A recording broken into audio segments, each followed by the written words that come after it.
Indian ജനാധിപത്യത്തെ ഏകാത്മതയിലേക്ക് എത്തിക്കാൻ ശ്രമമെന്നും ഇത് സാംസ്കാരിക ഫാസിസമാണെന്നും മുഖ്യമന്ത്രി പിണറായി വിജയൻ.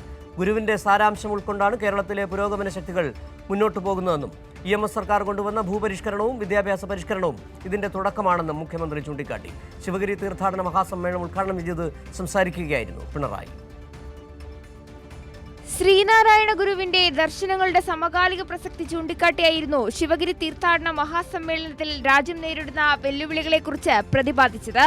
ചരിത്രത്തെയും സംസ്കാരത്തെയും ദേശീയ തലത്തിൽ ഭരണകൂടാധികാരം തന്നെ അട്ടിമറിച്ചുകൊണ്ടിരിക്കുന്ന കാഴ്ചയാണ് കാണുന്നത്. ഇന്ത്യൻ സംസ്കാരത്തെ ഏകാത്മകമായി അവതരിപ്പിക്കാൻ കൊണ്ടുപിടിച്ച ശ്രമങ്ങളാണ് നടക്കുന്നത്. ഇന്ത്യയുടെ ബഹുസ്വരത, ഉപസംസ്കൃതികൾ തകർക്കപ്പെടുന്നു.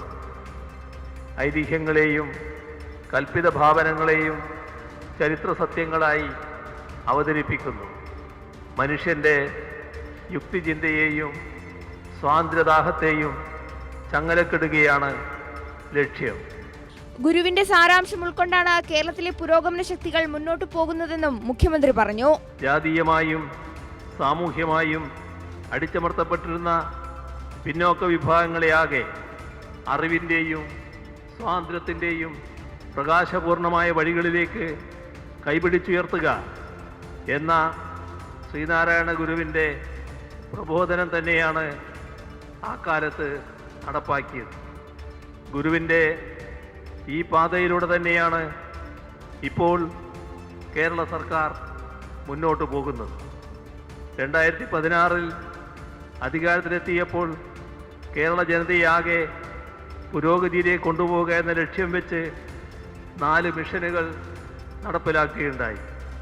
അതിൽ പ്രധാനപ്പെട്ട ഒന്നാണ് പൊതുവിദ്യാഭ്യാസ സംരക്ഷണ യജ്ഞം. സ്കൂൾ വരാന്തയിലേക്ക് പോലും എത്തിനോക്കാൻ ഒരു കാലത്ത് കഴിയാതിരുന്ന സാധാരണക്കാരുടെ മക്കൾ ഇന്ന് ഹൈടെക് ക്ലാസ് മുറികളിരുന്നാണ് പഠിക്കുന്നത്. ചടങ്ങിൽ കർണാടക മുഖ്യമന്ത്രി സിദ്ധരാമയ്യ വിശിഷ്ടാതിഥിയായി. മന്ത്രി VN Vasavan, SNDP general secretary Vellappally Natesan, MPമാരായ KC Venugopal, Adoor Prakash, VJOY MLA, Sreenarayana Guru Dharmasangham trust president Swami Sachidananda, general secretary Subhakananda, Gokulam Gopalan തുടങ്ങി സാംസ്കാരിക സാമൂഹിക രാഷ്ട്രീയ രംഗത്തെ പ്രമുഖർ സംസാരിച്ചു. കൈരളി ന്യൂസ്, തിരുവനന്തപുരം.